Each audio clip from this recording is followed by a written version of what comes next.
반갑습니다. 대사랑TV의 대사랑입니다. 네, 오늘 저와 함께 하실 영상은 짧은 글쓰기 5번째 시간으로 할 수 없다와 하지 않겠다는 같은 뜻이다 라는 명언을 같이 써 보도록 하겠습니다. 뭔가 새로운 것을 도전해 보실 때 실패하는 경우가 많은데요. 그 실패하는 경우의 가장 큰 원인은 꾸준히 하지 못하고 중간에 포기하는 것이 가장 큰 원인이라고 저는 생각합니다. 저 역시도 이렇게 지속적으로 꾸준히 영상을 만들어 올린다는 것이 상당히 쉽지 않은 일이기도 합니다. 하지만 이렇게 계속 지속적으로 올릴 수 있는 이유는 제가 확고한 목표를 가지고 있기 때문이지 않나 싶고요. 그리고 여러분들의 소중한 댓글과 좋아요 그리고 구독자분들께서 꾸준히 늘고 있다는 점이라고 할 수 있을 것 같습니다. 이 영상을 보시는 대부분의 시청자분들께서도 아마 글씨를 더욱더 잘 쓰시려고 이렇게 제 영상을 보시는 분들이 대부분일 것으로 생각을 합니다.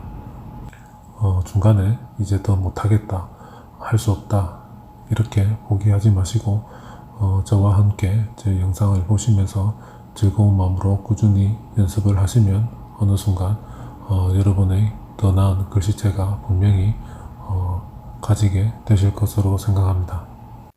오늘도 이렇게 저에게 큰 힘이 되는 멋진 명언을 자신의 글씨로 연습을 하시면서 하루를 마무리하시는 것이 어떨까 싶습니다. 제 영상이 여러분에게 도움이 되시면 구독과 좋아요, 알림 버튼 설정 꼭 부탁드리겠습니다. 제가 글씨 쓰는 영상 보신 다음에 네모 칸안에 가운데 적는 방법에 대한 약간의 팁이 있으니까 영상 끝까지 봐주시면 대단히 감사하겠습니다. 그럼 시작하겠습니다.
이번 짧은 글쓰기 영상에서는 할 수 없다와 하지 않겠다는 같은 뜻이다, 이런 짧은 글을 한번 써보았습니다. 오늘 영상에서는 이렇게 한 글자 한 글자에 대해서 따로 설명을 드리지 않고요. 글자를 여러분께서 이렇게 제 연습장이나 이렇게 글쓰기 노트, 국어 노트를 사용하실 때 이렇게 한가운데, 네모칸의 한가운데 이렇게 글자 쓰시는 연습을 아마 제 영상 보시면서 계속 하고 계실 건데요. 우선 여러분께서 이렇게 네모칸 안에 우선 처음 이렇게 연습하실 때는 항상 이 글자가 이렇게 네모칸 거의 가운데 위치하도록 연습하시는 것이 좋습니다. 사람의 본능이겠지만 이 네모칸이 있으면 지금처럼 이렇게 한쪽 구석에다가 이렇게 글자를 적진 않을 겁니다. 여러분께서도 무의식적으로 이렇게 네모칸 가운데다가 한글 연습을 이렇게 분명히 하실 텐데요. 항상 이렇게 가운데에 놓이는, 가운데 접는 습관을 좀 들이셔야 한다고 저는 생각합니다. 그래야 여러분께서 대부분 글씨를 쓰실 때 세로 쓰기보다는 가로 쓰기를 주로 하실 텐데요. 그렇다고 해서 이렇게 계속 네모칸이 있는 노트에다가 쓰실 일은 별로 없으실 거고, 대부분 아마 이렇게 밑줄이 그어진 어떤 칸에다가 여러분께서 글씨를 쓰실 일이 아마 가장 많을 것으로 생각하고 있습니다. 바로 그때 여러분께서 일정하게 글씨 위치를 유지하기 위해서는 이렇게 가운데 접는 방법이 우선 선행되어야 된다고 생각합니다. 물론 이 밑줄을 그 노트라고 생각하고 이렇게 맞춰서 이렇게 적을 수도 있지만 이것보다는 우선 가운데 쓰는 연습을 하셔야 글자 간의 간격도 나중에 맞추실 수 있고요. 글자의 크기도 조절하기가 쉽다고 생각합니다. 그럼 우선 첫 번째로 여러분께서 이렇게 가운데로 쓰기 위해서는 첫 번째로 저희 한글은 항상 아나, 어모음, 이모음이 있는 경우에는 대부분이 모든 글자죠.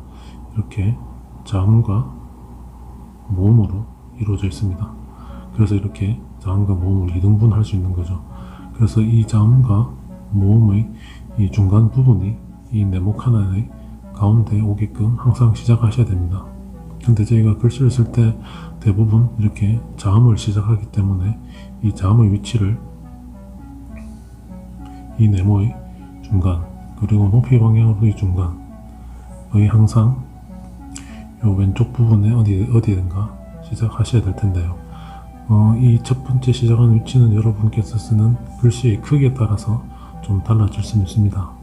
첫 번째로 우선 글자의 크기는 조금 나중에 생각하시고요. 글자의 네모칸 중간에 쓰는 연습을 하기 위해서는 이 가운데보다 항상 자음의 반 정도, 반 이상의 크기 위치 정도를 생각하셔서 이렇게 적어주시고, 거기에 맞춰서 글자의 모양에 맞춰서 이렇게 적어주시는 것을 연습하시길 권장을 드립니다. 하라는 글자도 한번 적어보면요, 이렇게 이것을 가운데에서 시작을 해버리면 이런 식으로 중심부에서 벗어나게 되거든요. 그렇기 때문에 항상 이 빈 공간에 이런 아, 야, 모음, 그리고 받침이 있는 안의 경우도 마찬가지입니다. 항상 좌측편 글자의 크기에 따라 좀 틀리겠지만 항상 이런 식으로